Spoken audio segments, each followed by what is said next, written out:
Nie odkryję przed Wami żadnej tajemnicy, mówiąc, że wielu z nas spożywa za dużo cukru. A za dużo cukru w diecie to większe ryzyko rozwoju szeregu zaburzeń, chorób metabolicznych, układu krążenia, cukrzycy czy problemów z wagą albo z zębami. Wielu z nas próbuje obejść ten problem stosując słodziki, czyli substancje, które są bardzo słodkie, wielokrotnie słodsze od cukru, ale jednocześnie niskokaloryczne. Pytanie brzmi, czy można zjeść słodkie ciastko, jednocześnie nie jedząc cukru i wychodząc na tym dobrze? Czy dzięki słodzikom można schudnąć? Czy trzeba się ich bać? Czy one są zdrową alternatywą? O tym wszystkim dzisiaj rozmawiamy. Kategoria substancji słodzących dozwolonych w Unii Europejskiej składa się z 19 różnych związków, z których 11 to są tak zwane niskokaloryczne substancje słodzące, czyli to, co potocznie nazywamy słodzikami. I dla uproszczenia w tym filmie, kiedy mówię słodzik, to będę mieć na myśli właśnie je. Mówimy tutaj m.in. o aspartamie, sukralozie, sacharynie czy glikozydach stewiolowych, które potocznie nazywa się stewią. Wszystkie one są wielokrotnie słodsze od cukru, nawet po kilkaset razy. I dzięki temu, żeby produkt, który przygotowujemy, był słodki, wystarczy użyć ich naprawdę znikomą ilość.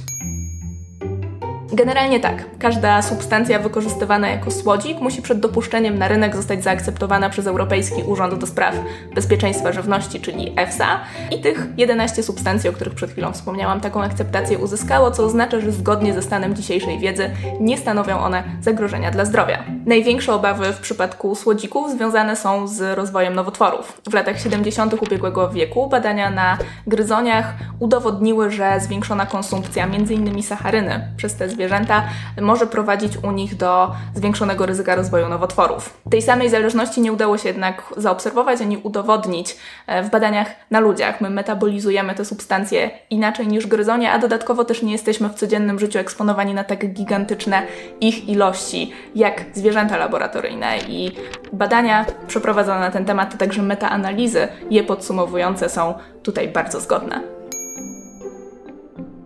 Jeśli idzie o kwestię wpływu słodzików na utratę kilogramów, to trafić można na mnóstwo sprzecznych doniesień. Jedne będą mówić o tym, że produkty ze słodzikami pozwalają schudnąć, inne, że jest wręcz przeciwnie, czyli że spożycie słodzików prowadzi do tycia. I badania wspierające zarówno jedną, jak i drugą tezę istnieją, natomiast sytuacja staje się trochę bardziej klarowna i czytelna, kiedy rozróżnimy, jakiego typu są to badania. Badania obserwacyjne, czyli takie, w których badacze nie podejmują żadnej interwencji, nie kontrolują żadnej zmiennej, tylko po prostu obserwują, zastaną rzeczywistość, wskazują na to, że istnieje związek pomiędzy spożyciem słodzików a otyłością.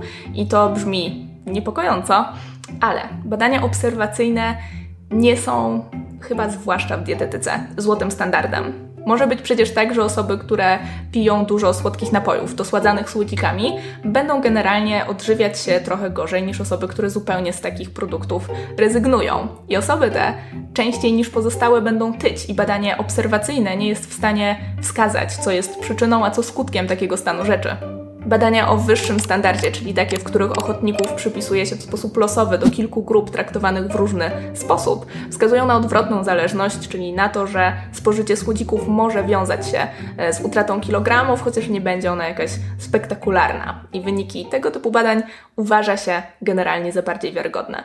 Amerykańskie Towarzystwo Endokrynologiczne wypowiada się na temat słodzików pozytywnie, ale podkreśla, że ich spożycie powinno być tylko jednym z wielu różnych elementów profilaktyki czy leczenia otyłości. Jeśli zależy nam na redukcji masy ciała i chcemy, żeby redukcja nastąpiła w sposób zdrowy, to spożycie słodzików powinno iść w parze z wieloma różnymi zmianami, czy to w diecie, czy w aktywności, czy generalnie w naszym stylu życia.